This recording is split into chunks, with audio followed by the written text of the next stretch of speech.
Welcome along, my aspiring allies, and thank you for joining me on this most recent episode of the Speaking of Inclusion podcast.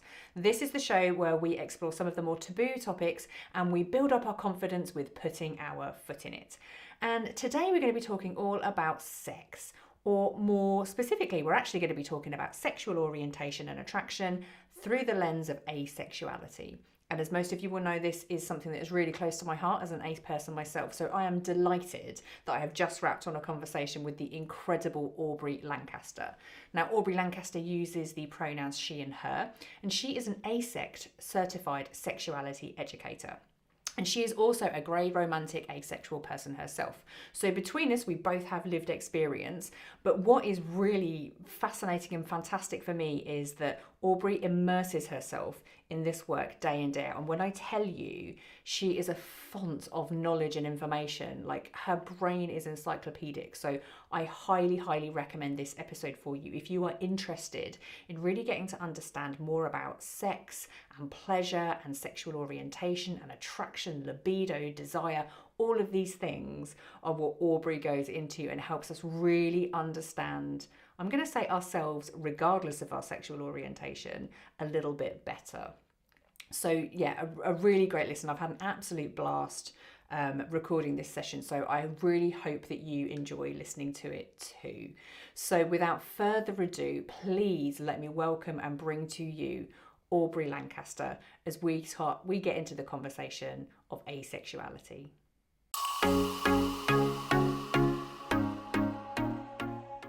I was kind of thinking to myself today, I was like, when did I first come across your work? And I was like, oh yeah, it was Instagram.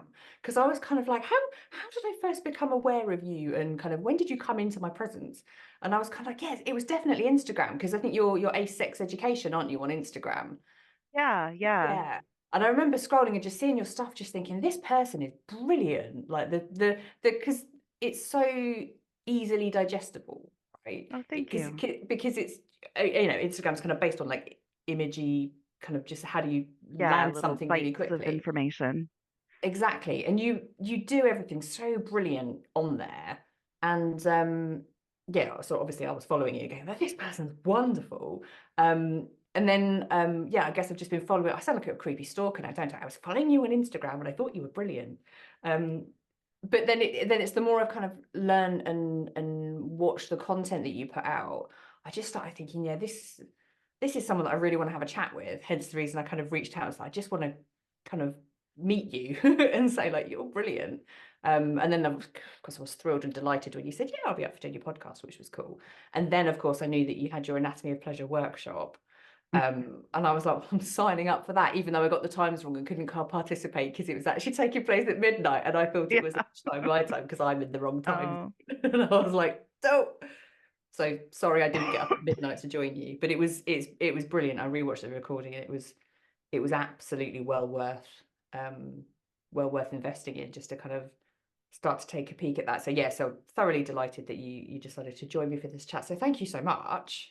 yeah. Thank you. See, I thought we found each other on LinkedIn through one of Yasmin's posts. That's so funny. Oh well, probably that's probably another yes. I'm sure. Yeah, I'm sure that was a follow up because that's where I probably would have been stalking you. But yeah, I know definitely, or maybe it was the other way around. But I know I definitely was all over your stuff on Insta because it's just like, yeah, the way you just sharing, putting things out there. I was like, this is grand. Um, yeah, Thanks. That's good motivation. I need to go and add some more schedules posts.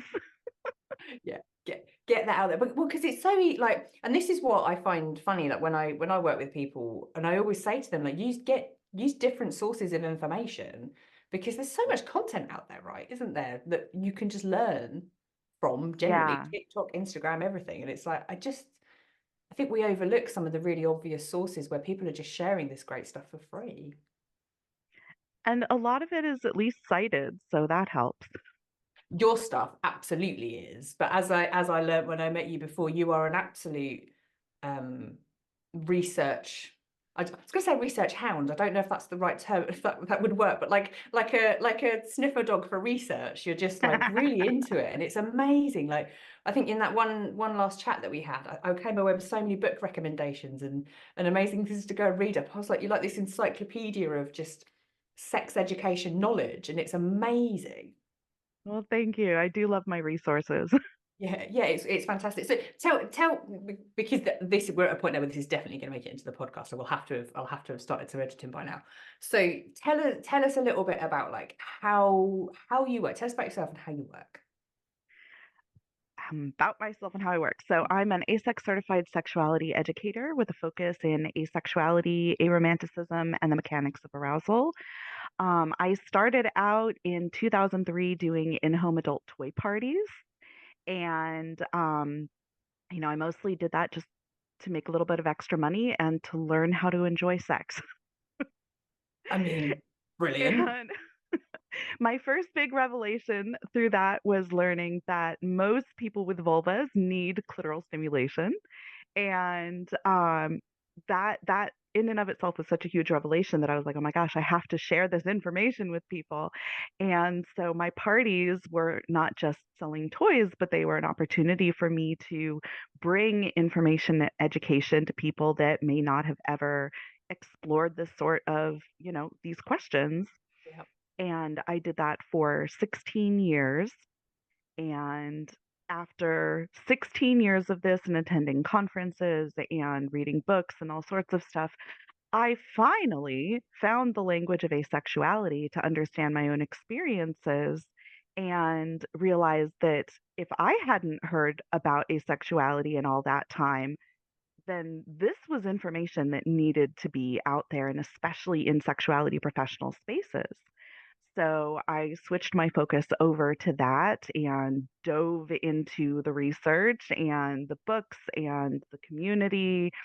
I spent a semester at Goddard Graduate Institute under their supervision, exclusively studying asexuality and aromanticism before switching over to the ASEC program. And now my main focus is on bringing this information to sexuality professionals as well as the general public, and Instagram is my other main kind of portal for that. Yeah.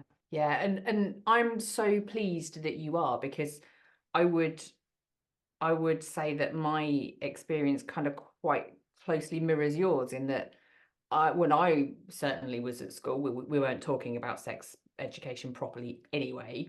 Um, and I'm kind of really conscious that you're based in the States, so I don't your frames of I get your frames of reference for the body will be absolutely the same, but your frames of reference through education system, I don't quite know how it works over there for sure, but I know here it's woefully lacking on the education front.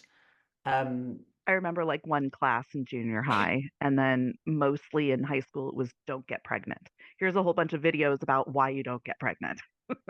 Yeah, exactly. I think I remember one class like in we would call it primary school over here, but it's like I don't know, year 5 or something. Um, and I'd literally getting taken to one side to be told at some point we're going to get periods, and it was just the girls they took away and had that conversation. And then at some point in college, we were given bananas or condoms or something, and it was just like figure out. By then, quite frankly, for me, it was too late anyway. So it's just woefully lacking. But yeah, the language of asexuality wasn't something that I even understood until after I got into the work that I did in the inclusion space. And it was kind of in following people like Yasmin Benoit and hearing her speak about her experiences, thinking, okay, that's a really different experience to me, but gosh, all the language you're using and the way you're describing things, that really resonates. Mm, And it is like that penny drop moment, isn't there? Of like, oh, that's fascinating. exactly. Yeah. Mine was from a Facebook group of all things, where somebody was arguing that asexual people are LGBTQ. And I was like, well, of course they are, right? Like the only context I understood the word in was in that context. Not that I had done any exploration of it or due diligence. Yeah. So that was the time that I went, all right, well, let me look into this, and finally found the language that differentiated sexual attraction from romantic attraction. And I understood, oh, everything that I thought was sexual attraction really for me falls under that romantic attraction category, like the butterflies in my stomach and the need for feelings of love to be reciprocated. um, you know, Sex can be a symbol of that reciprocation, but it was never the goal. Like, it was a pleasant experience, a little awkward, but the real goal for me was that feeling of love, and then to also understand that um, asexual doesn't automatically mean no libido, that there's absolutely asexual people that don't have a libido, never have any desire to engage sexually with their bodies, but there's also a lot of asexual people who do. And that was another one of those, penny drop elements for me too.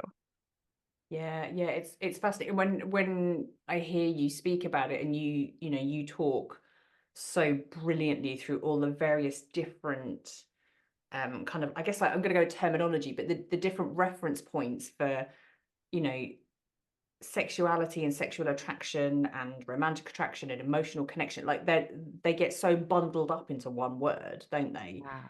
And I love how you break things like you said, like with libido and desire and pleasure, and you really help people understand like the differences and where you may like feel a connection to one of those things but not all of them, but holistically you get to figure out how it works for you, and however that works for you is brilliant because it's for you.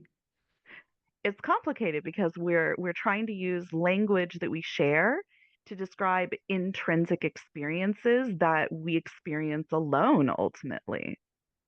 And so we try and compare and contrast, but then at the same time, we have to recognize that we're never going to know exactly what the other person is feeling.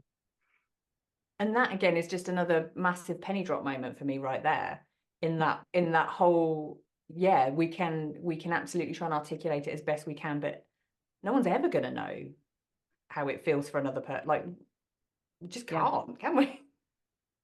Which is why we can do our best to lean in with curiosity and find out, like, what does this term mean for you, rather than hearing the word and automatically assuming that what it means for us is what it means for somebody else. Yeah, yeah. So just so that we're really clear then, when it comes to asexuality, how would you describe to someone who is listening to this and hearing that for the first time, how would you describe what it is? Yeah. So one of the more common definitions, and definitions are a, kind of an essentializing way of describing anything, but one of the most common one is asexuality is a sexual orientation where the person experiences little to no sexual attraction towards other people. And some people will add on or desire for sexual contact, which kind of moves into a different realm of discussion when we're talking about desire versus attraction. But all of it is a taking of agency of our experiences and a rejection of compulsory sexuality and the assumption that everyone must want and need sex. Hmm. Yeah.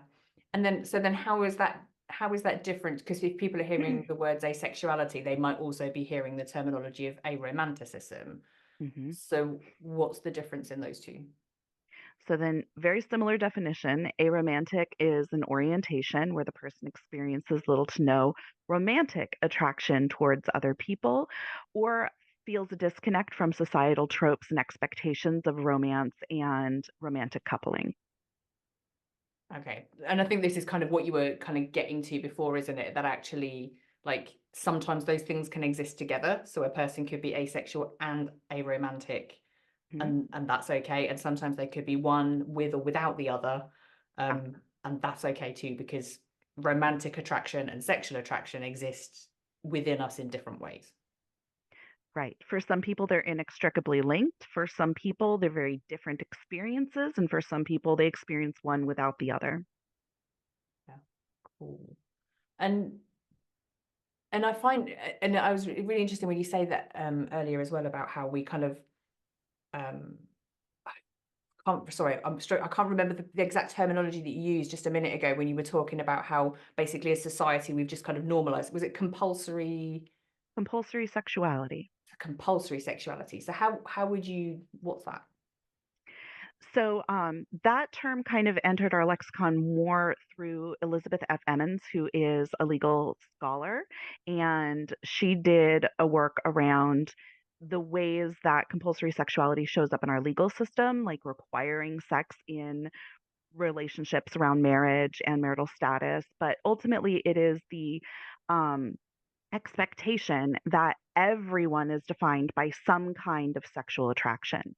And then Sharonda J. Brown, who wrote the book Refusing Compulsory Sexuality, goes on to say that in their opinion, asexuality is a refusal of that compulsory sexuality and a rejection of white cis heteropatriarchal mandate. Which we're all here for, right? Yeah, but I think that's for me, that was kind of like a really key turning point in my understanding of it all, because again, woeful education when it comes to sex and sexuality, that, it was just a thing. I was going to grow up. I was probably going to get married. I was going to have babies. I was going to be having sex because I remember clearly in my life there was, and I hate that, the terminology around losing one's virginity, because that's wrapped up in all of that patriarchal nonsense as well. But there was kind of always this point in my life, like before I had sex and then after I had sex. And once I was a person who had sex, that was it forevermore. Mm-hmm. And Yeah. and I like that when we're unpacking that and then talking about this compulsory sexuality, I'm going to get that right one day. And that's not an expectation that we have to live up to. Yeah. Yeah. Well, and to that end, the way that having sex is seen as this measure of adulthood, this gateway into adulthood. And it gets heavily gendered too. If you think about a virgin, how they are seen in, university, a male virgin, a man who is a virgin, is shamed for such a thing, whereas a woman who's a virgin is praised for being such. And Mm. it isn't until that marriage happens that suddenly she is expected to engage in sexual activity and be happy about it. And, you know, he is supposed to have already accomplished this conquest ahead of time. Mm. Now, of course, we get into gender variance, and that adds a whole new layer to these conversations. Yeah, absolutely, absolutely, yeah. And I kind of feel like there's something in there around the opposite to that is true as well, isn't there? In that the kind of the societal expectations we placed on people as a result of their gender. Like there's a real fine tipping point, isn't there, between like the acceptable uh ways of engaging in sex, because if you do it too soon or you're doing it too much, we're going to label you with one thing, but if you're not doing it enough, or you're not doing, you're doing it too late in life, or we're going to label you something else.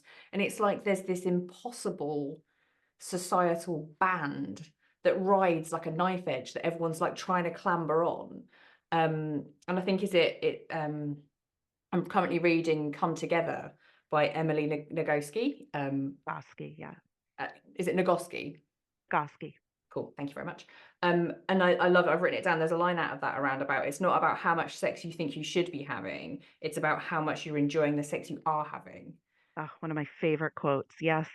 And I was just like, that's it, right? Rather than us all trying to clamber onto the tightrope of, how often are we doing it and who with, and like, no, get over it. Yeah.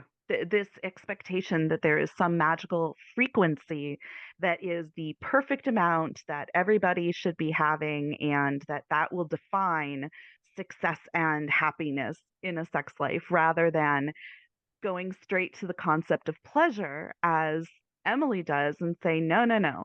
Pleasure is the measure. If you are enjoying it, then that's great. If you're not enjoying it, you should not have to be doing that.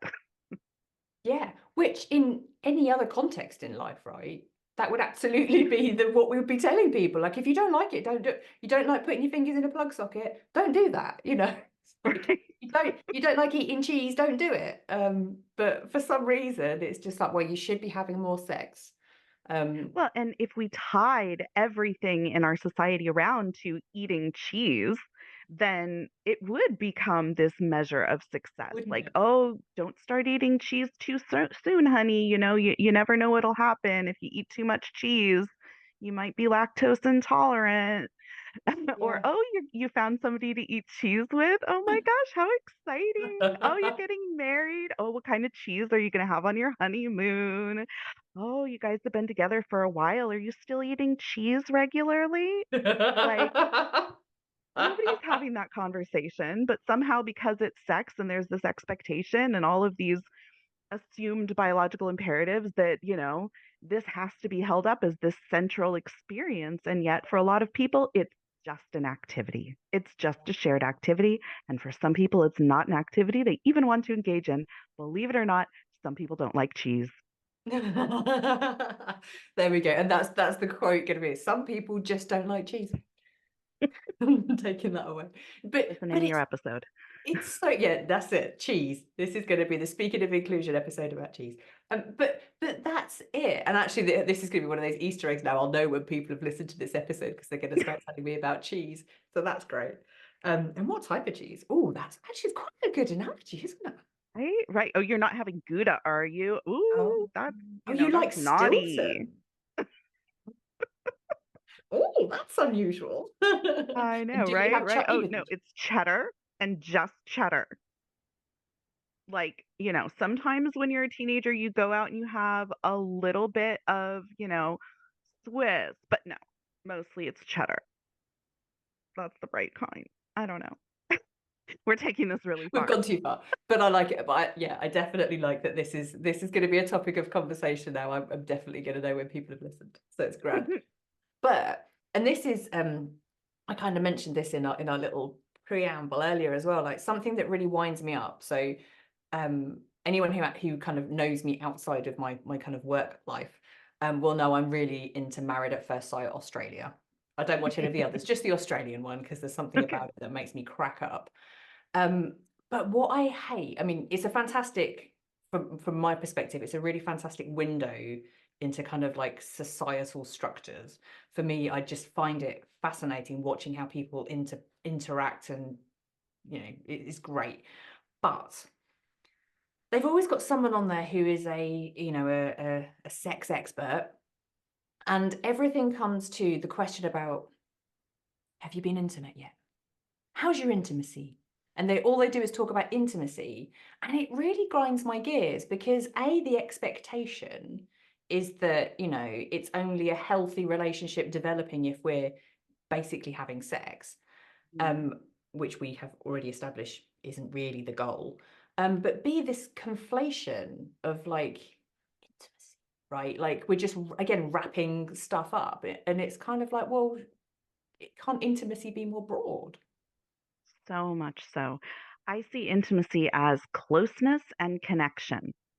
And intimacy can be, deep and something that grows over time. And it can also be a moment on the dance floor with a stranger as you're moving together. And suddenly you have this moment where your bodies are just moving at the right moment. Everything is together and you're entwined. And suddenly the song's over and you go your separate ways and you never talk to that person again. But that Mm, was a moment of intimacy. You didn't have to know them or to have a deep, trusting, vulnerable connection with them to have a moment of intimacy. mm, And when we conflate intimacy with sex, and even that description that I gave may come across as more sexual, but it can also be like this conversation. This is an intimate conversation. We're talking about our personal lives, we're yeah, talking about our experiences. Nobody else is sharing this moment with us. This is something that, yeah. other people may be listening, but it's just you and me talking right now. That is a moment of shared intimacy. And when we expand what intimacy can look like beyond the sexual, when we talk about emotional intimacy and aesthetic intimacy and sensual intimacy and platonic intimacy and social intimacy and spiritual intimacy and all the other ways that we can Yeah. modify this word intimacy to see how it applies to all the different parts of our life, we start to realize that sexual intimacy is just one of many forms of Mm, intimacy. It doesn't necessarily need to be the central, most important kind of intimacy, which for some people it is. And if both partners find that to be the most important kind of intimacy for them, then that's great. That's what you center. If you both really, really like cheese and mm. putting together You want to have charcuterie a boards fondue. is your most fun part of intimacy, then do that.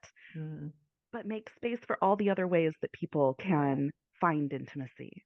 yeah. And I kind of think as well that when we ignore all those other ways of being intimate with one another, and like you say, so much more broadly than like if we are someone who wants a monogamous relationship, or we believe there is like one person, rather than kind of just ignoring half of the experiences we're creating with that person as intimacy, and also then ignoring everybody that exists out of that relationship as, not being able to create intimate moments with, because again, like, this is only my personal feeling on things, but I feel like it's an awful lot to ask to place all of my needs, I'm a Yes, pretty needy person at times, for one person to have to meet all of those and make me feel completely whole and satisfied, right. in all of those aspects. It kind of feels, that's a big ask, right? Yeah. And as Dr. Meg John Barker talks about in Rewriting the Rules, this is a very new concept within human history that one person is supposed to meet all of your needs. This is the sort of thing that our community has always been a part of. And yet, the way that our society has distilled our experiences down, we are Mm. expected to only get that from one other person. And I'll give you another term on that. Have you heard the term amatonormativity? No, please explain. So, this is a term coined by Elizabeth Brake, who is also a legal scholar, who basically talks about the hierarchical prioritization of a central, exclusive, amorous relationship that is prioritized above all others. Right. So, a mononormativity is that expectation that everybody is searching for some romantic partner, and that once you find that partner, they must be prioritized above all other relationships in your life. Okay, so I have heard that as a kind of an explanation. I've never known. So how would I say that again? A motto, A not mononormativity. normativity. Okay. Yeah, right. Okay. So that makes absolute sense, because it's a big ask, and it really does a disservice, doesn't it, to other types of relationships. Absolutely. And again, personally, if I think about, like, I have a best friend, and she's like the center of my universe. Like, she's my ride or die. And my world would fall apart without her. But I don't want her to meet all of my needs. Like, I don't need that either. So yeah, so that's kind of like, I can't imagine, if you're taking my family and then thinking, well, now do I have to choose between my best friend, my intimate partner, or my family members? Like, rather Mhm. not do that. Thanks. I'd rather have everybody. And And that's yet, quite that's what interesting, the isn't it? expectation is. Yeah. And I guess we use it, don't we, in the language of like, oh, do you think they're the one? Like, Hmm. like we're narrowing down a target, and yeah. Yeah, I have a 26-year long four-way best friendship. We met in college, and um, we became best friends, all four of us, and we have this really cool non-hierarchical four-way relationship. And it really wasn't until I finally came to understand, polyamory and polyaffectionate relationships, that I understood our relationship within that context a little bit more. But when we were all younger, any other romantic relationship we had, very often there was a lot of confusion where they didn't understand why we wouldn't prioritize them above Mhm. our group relationship. And it wasn't that we were prioritizing our group relationship above our romantic partners either. It was this, no, these are both important to us. Yeah. Why Yeah. do we have to pick? Why do we have to rank them? Yes. Yeah. Why can't there be space for everyone? Hmm. Yeah. There's And space you're in right. my heart. Exactly. Yeah. We can hold, we like, humans are all pretty robust and complex and capable creatures, right? We can hold multiple thoughts and feelings and emotions all at one time. So we Hmm. can we can make space for everybody, for sure. Yeah. One would hope. Well, some people can. Yeah. Um, what other kinds of, like, conflated terminology, or other, um I guess, other language is it that you hear that kind of makes you go, "Ugh," it gives you a bit of a twitch, that you think people should kind of know about and maybe either start or stop using? Hmm.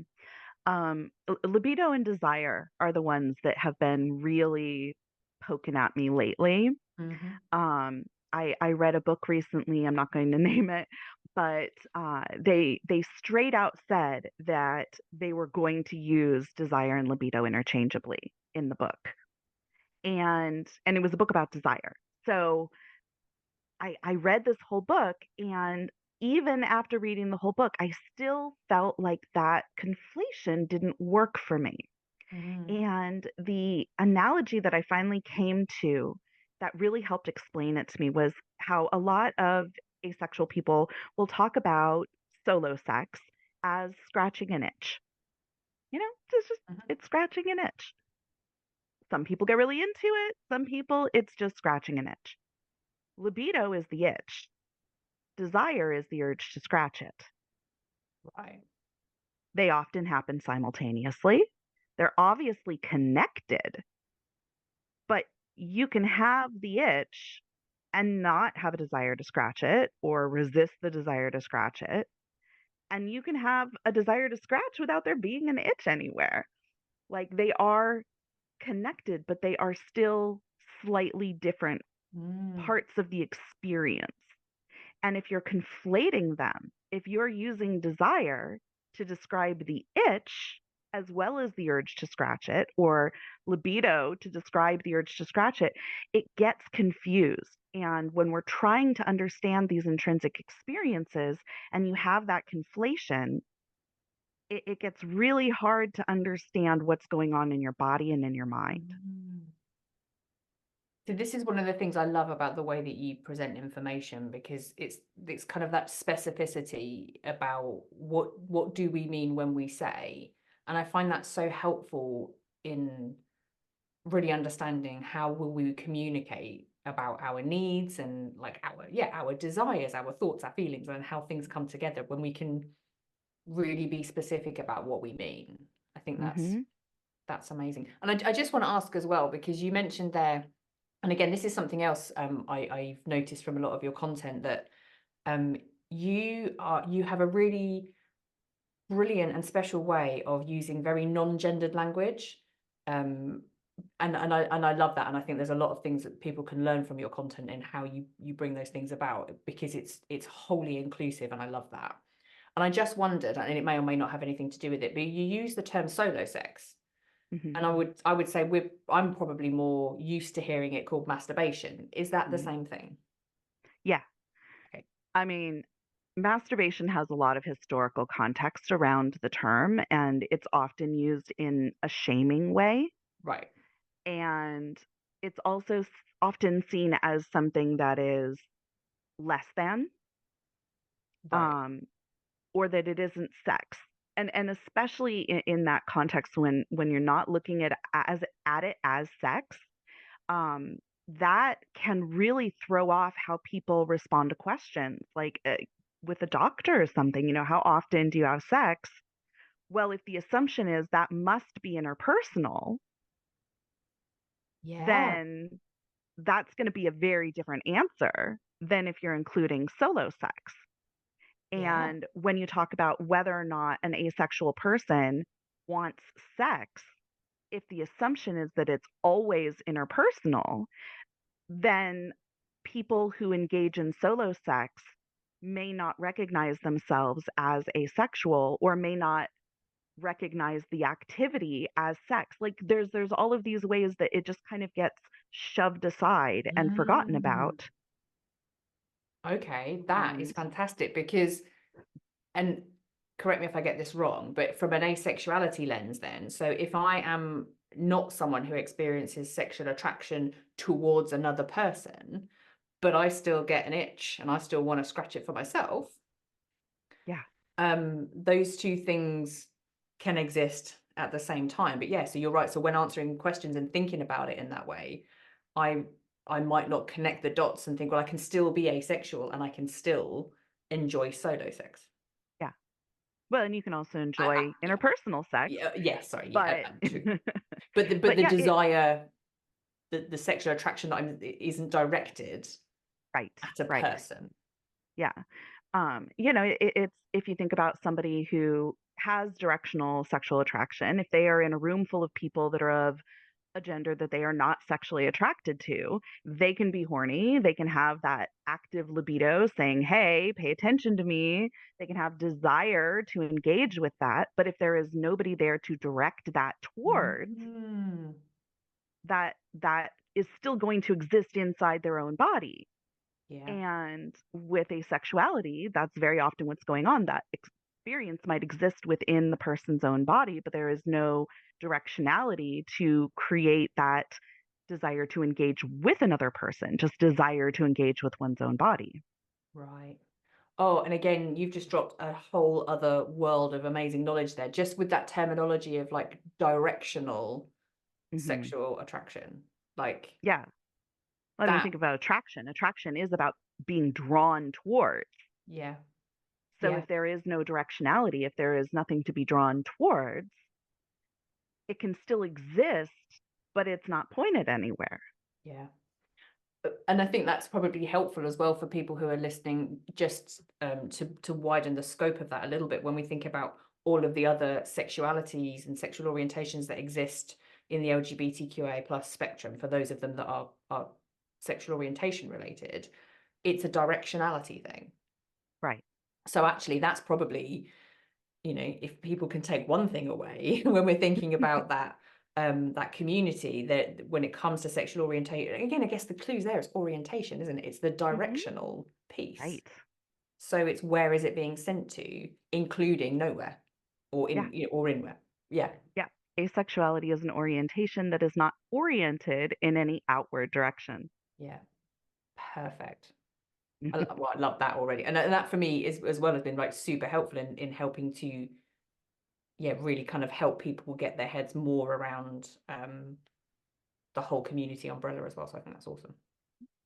And then when we talk about that, we also still have to step back and talk about the fact that some people just don't experience that sexual urge at all, that some people never feel that itch, and that can be okay too, that Mhm. that isn't automatically pathologically a problem that needs to be fixed, Yeah. because we can have so many other pleasures in our lives that we don't need to come up with an excuse for why some people do engage in it and some people don't. We can Mhm. just meet them where they're at. Yeah. Yeah. Because I guess we're back to cheese again, aren't we? If you don't like cheese, don't eat cheese. Like Right? eat chocolate. Yeah. But I get, but when then, and then, when you talk about pleasure, and this is what I love in the work, is actually if the goal isn't just having sex, the goal is pleasure, which can be derived in so many ways. And this is something else that I've learned from you when, again, as part of your anatomy of pleasure course, which is such I mean, by very definition, it's a masterclass in pleasure. Um, but you do a really great kind of wrap around at the end around kind of asexual pleasure Mm, and kind of different forms in which asexual people experience pleasure. And I was kind of reading through it going, yep, yep, yep, yep, like all of this stuff. And I was thinking, yeah, why is it when we think pleasure, we kind of immediately do, well, I know why, but we immediately go to kind of sexual pleasure or physical, some sort of physical gratification. Um, Whereas I'm like, if I'm going to go and eat a good meal, and that mm, hits all of my, if I can listen to someone and have a really good conversation and eat a really good meal, done. yeah. Uh, Yeah. My cup is full.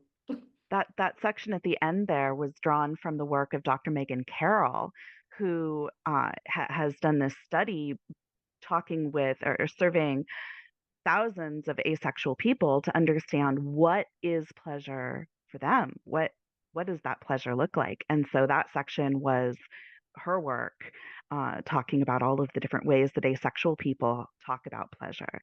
And yeah, it is how when so Emily Nagoski in Come Together talks about pleasure as enjoying. That desire is wanting, pleasure is enjoying. So, what do you enjoy? Mhm. And if we can only talk about enjoyment in a sexual context, we miss so much of life. Yeah, Absolutely. Yeah, completely.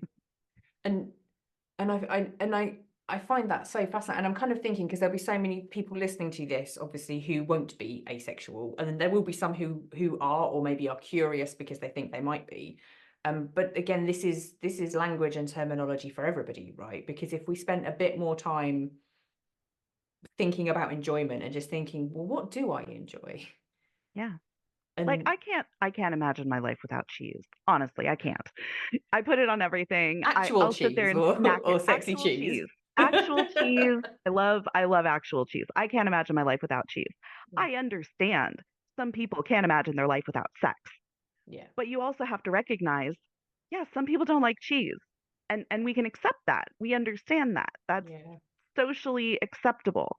The idea that some people just don't like sex, there is this assumption, oh, you just haven't had good Mm. sex yet. And, if somebody says I don't like cheese, rarely are they going to go, "Oh, but you just haven't had the right cheese yet." Yes, yeah, exactly. Here, let me take you to the deli counter. It's like, no. But And if but somebody that, is excited about that idea, they're like, "Well, I've only ever tried one kind of cheese, so yeah, I'd be interested to try more cheese, see if there's any that I like." If yeah. somebody says that about sex, "Hey, you know what? I had sex once, it didn't go very well, but I'm really interested to try it again in a way that might be more pleasurable, try different things."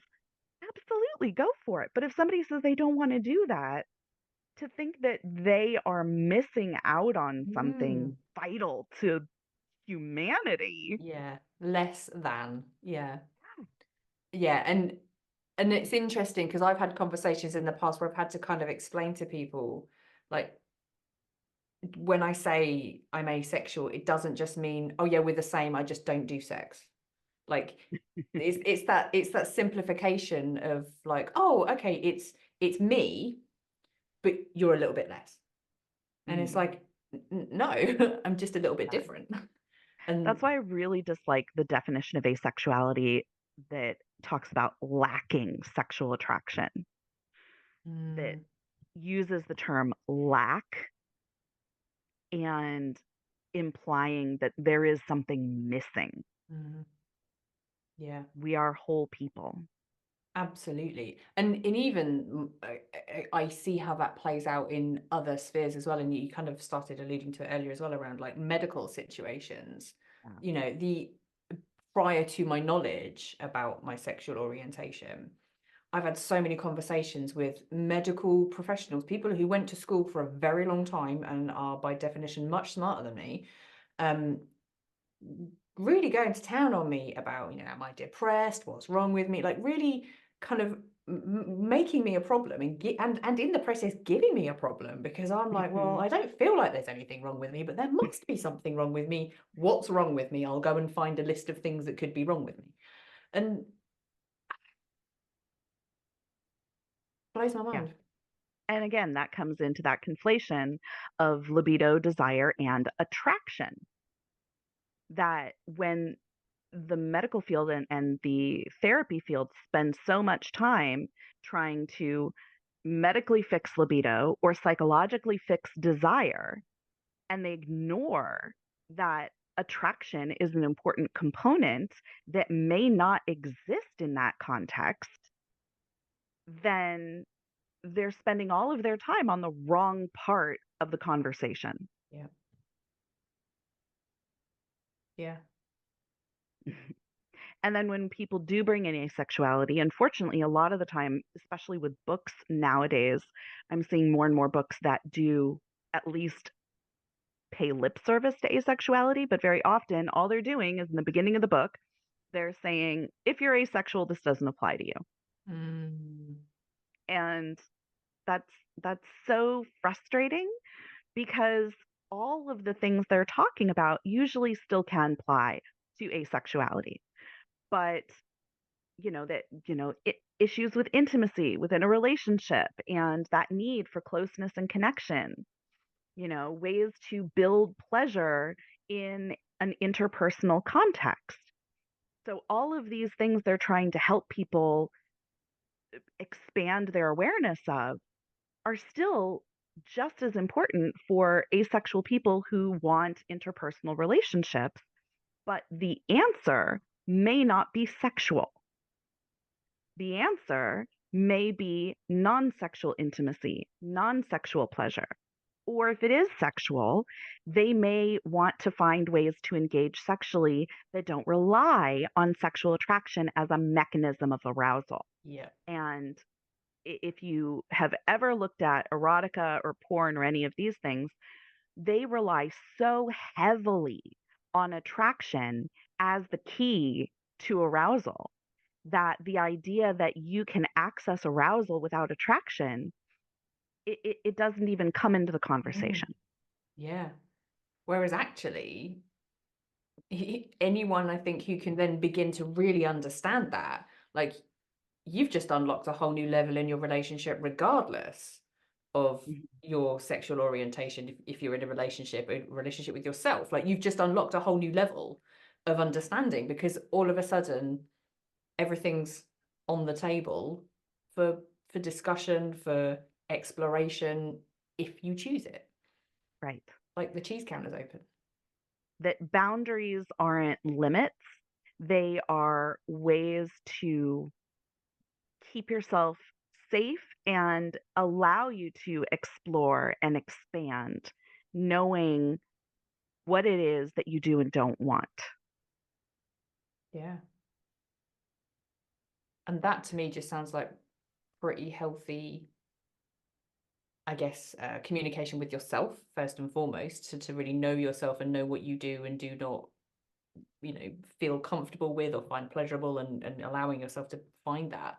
And then also creating a shared language, and kind of a way to communicate that to people that you choose to want to share those pleasurable things with, whether it Mhm. be bike riding with someone, or whether it be taking all your clothes off and putting your bodies next to each other. Like, it you can tell people Right. what you like and how you want to do it.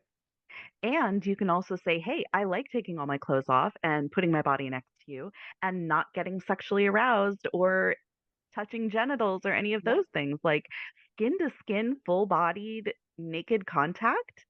That's a really cool, sensual experience, which absolutely for some people is going to be sexually arousing. But you can also experience that Mm. without needing to pursue the sexual element. You can make that the pinnacle event of the evening. Yeah. Yeah. And that sounds great to me. Oh, that's so cool. I also want to just kind of loop back, because when you were saying something before around um it was kind of around assumptions that we make. And I remember you've said to me as well in one of our previous conversations, and this was just something that stood out to me, that was like one of these aha moments, again, of which I've had many because of you. Um, when you told me about why you don't like the terminology of myth busting. Mm. And I would really, really just like for you to say that again, because for me, I was just like, oh, that's very clever. So I would just love for you to share that, please. Yeah. Well, especially in the context of asexuality, I've found that there is this tendency to want to do this myth busting. Oh, here's the myth about asexuality and here's what's really going on. And inevitably, all it does is pit one part of the spectrum against another. And usually in a way that supports the socially acceptable version rather than, like with the libido saying, oh, you think that asexual people don't have libido, but actually, some of them do. All you're doing is saying that the people that don't have a libido are still othered. There's still something Mm, wrong with them. So, asexual people with a libido, hey, look, they're still mostly normal, mm, and you're still othering the people that don't experience that. So the more that we can, I think, step away from myth busting in this context, like, factual issues in the world aside, when we're talking about myth busting intrinsic experiences, yeah, let's give the range.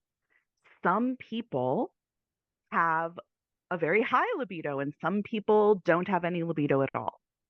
yeah. And all of those people will experience sexual attraction in whichever way they experience sexual attraction. Right. Yeah.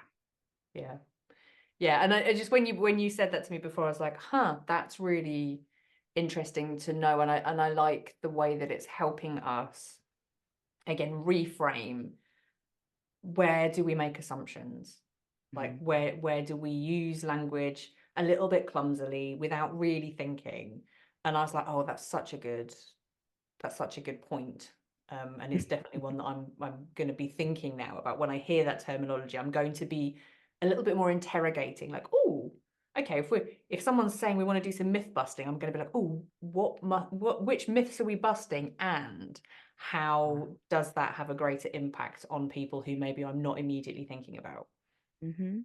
And it also leans into statistics, which can be very misleading in and of themselves. If you think about the fact that asexual people are 1 to 5% of the general population, then you can say, well, 95 to 99% of the general population experiences sexual attraction. So, we could basically say everyone experiences sexual attraction. There's this universalizing of the majority Mm. rather than going, ooh, hey, there's this percentage of people that don't experience this. What is that like? And to Mm. recognize that's still millions of people. Yeah, yeah, quite right. And I can't imagine there are other contexts when we think about where I hear the kind of the statistic, and I don't know how true it is to be fair, but banded around in terms of the transgender identity and ginger haired people. And they talk about, being kind of, 2% of the population or something. And it's kind of like, do we have feelings that maybe all people with ginger hair should be, treated in a certain way? And it's almost like, no, we couldn't possibly believe that that would happen. And it's like, well, you're talking kind of figuratively in the numbers realm of that being the case. And I'm always like, oh, okay. Or left-handed people, like, when we start thinking about like if we were to put the same context into a different group, how would we feel about it? And I guess it's Well, kind of the and same, isn't it? it is, and especially in the sense that any of these things, you go back 100 years, and there are going to be people who had strong prejudices against people with red hair or left-handed people. I'm left-handed, and when I was a kid, I can't tell you how often people felt the need to point it out. Like, they'd Yeah. see me writing with my left hand, and they had to either say, like, "Oh, you're left-handed," or, "Oh, I'm left-handed too," or, "My sister's cousin's best friend's mom's friend's brother is left-handed." Like, they had to Mm. comment on it because when I was a kid, I was right in that stage where they'd kind of shifted away from trying to force children to be right-handed. Yeah. So my parents were very proud of the fact that they let me be left-handed, They allowed you to just use your body in the way that worked for you. right? And yet now we don't think about it as Yeah. much. Yeah. And that's kind of how these things go. The more that we can build awareness around how this is just another way that people exist in the world, Yeah. and we can build a way to see what a thriving and happy future for that person can be, and we can destigmatize it, it stops being this issue. Yeah, yeah. It stops being kind of like the secret over there thing that, Hmm. we're not.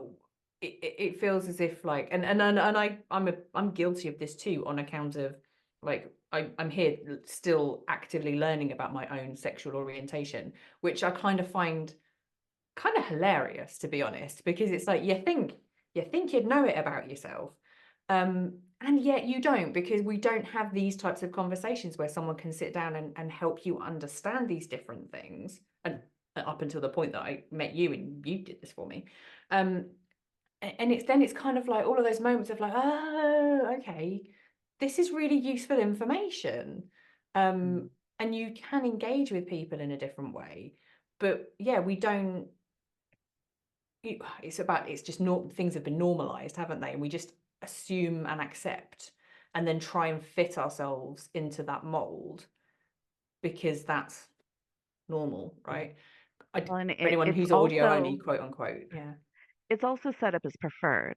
And Mm. when we have people trying to sell services to make a point to get to a goal, especially around sexuality, there there becomes language that denigrates things that asexual people may find fulfilling, such as the term sexless marriage.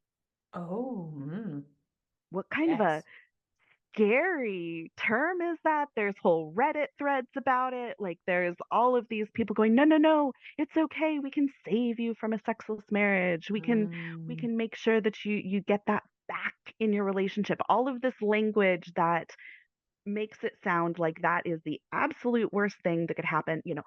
Death, bed death is another phrase that gets used with relationships, oh God. right? So, this idea that this is the worst thing that could happen to your relationship, Yeah. rather than ever considering, hey, maybe some people want that. Some people want a relationship that doesn't involve sex, Yeah. and they can thrive in that, and they can be happy and fulfilled in that. Yeah. And I can't help but wonder if, like, if this was terminology and just understanding that we all had access to, like, really early on, um, like finding people that we want to have relationships with, and if you're someone who is like looking for a monogamous partner, for example, like understanding these things and having a conversation early doors about this is where I'm at, where are you at? And you can exchange that information quite freely to just know, is this going to be something that's going to work for both of us in the long term before we then emotionally invest in one another to such a degree that it just becomes horribly painful because, we've got all these Yeah. different bits that, like, these bits work and these bits don't. And like, oh, what are we going to do? So yes, when I met my current spouse, I had just gotten out of a marriage, and I decided I wanted to find somebody that I could connect with intellectually before I let my heart at it. Mm, And so I went on OkCupid, and that's where I found my spouse. And I was really happy with how that went. It worked for me. But what I have really started to understand more and more is this is where the romantic component comes into play. Romance is set up as this ethereal, magical experience, and it overcomes all. So, mm, regardless of intellectual connection, if you're not feeling this romantic pull and need for this other person to love you back, and finding them reciprocating that conquers all, that is going mm, to, it doesn't matter what else is going on in the relationship, as long as you love each other, then everything else is, we'll figure it out. mm. Rather than recognizing that that is also an experience that is going on inside the body. It's not just this otherworldly, magical, Yeah. infused, God sent experience. And that's where the language around limerence, I think, is really, really helpful. Say that word again, please. Limerence. Okay.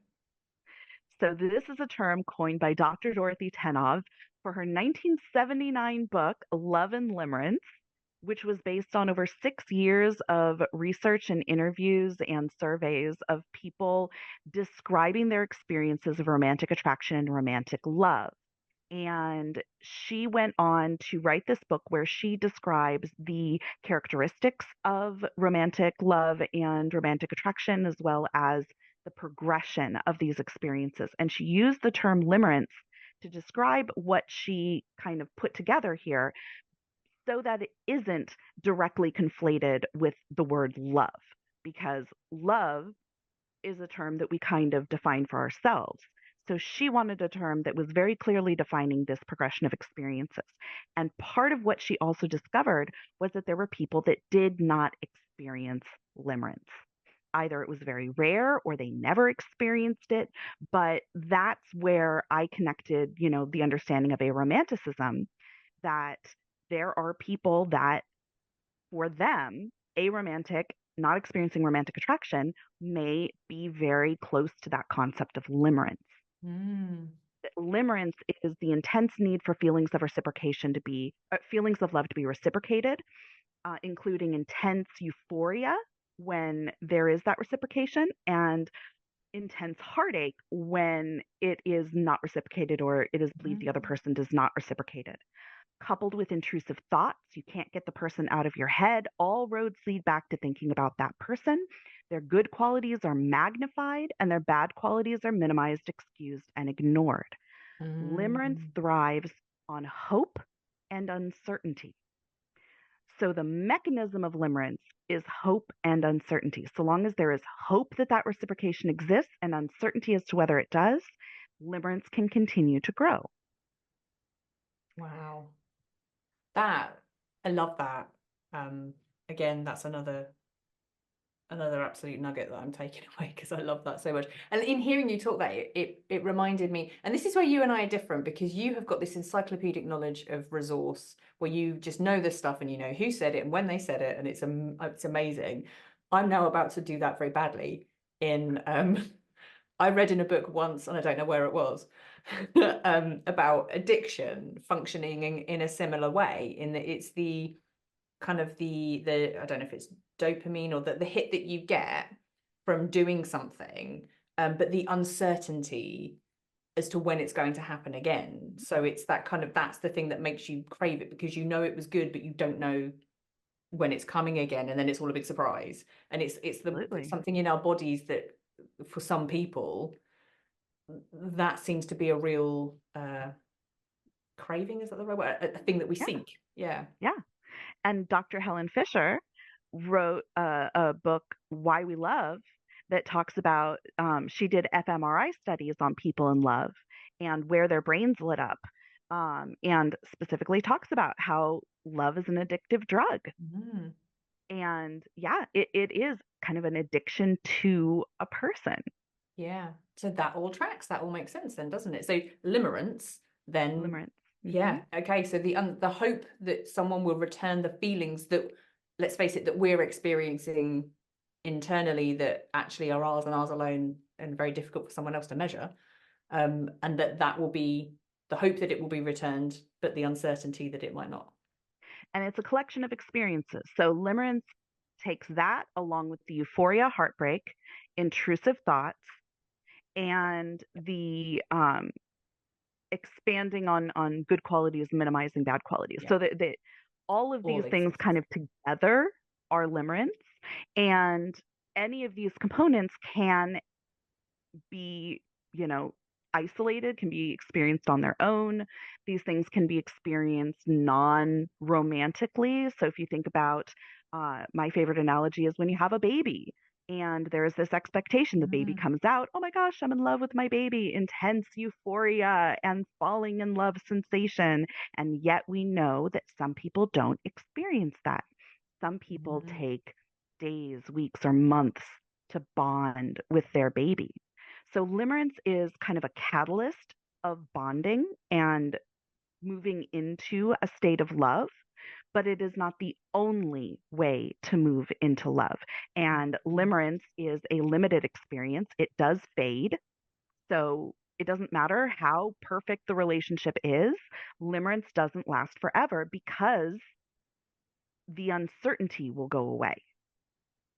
Once you have the certainty Um, within the relationship, limerence no longer grows. So then you either sober up and you realize, oh my God, this person is terrible for me, or right. you move into companionate love, or what Sarah Nasserzadeh calls emergent love. Wow. You have such an encyclopedic knowledge of all this stuff, and it's amazing, and I love it so much. And I'm so conscious that we're going on a little bit as well, and I just love it because I've got so many questions that I could just keep asking you, and we could go on all night. Um, but it is the end of my day, and it is the start of yours. So what I do want to just ask though, before we kind of bring this to a close, is there anything that you would really like people to understand, or anything that you want to say that you haven't had an opportunity to say? Mm,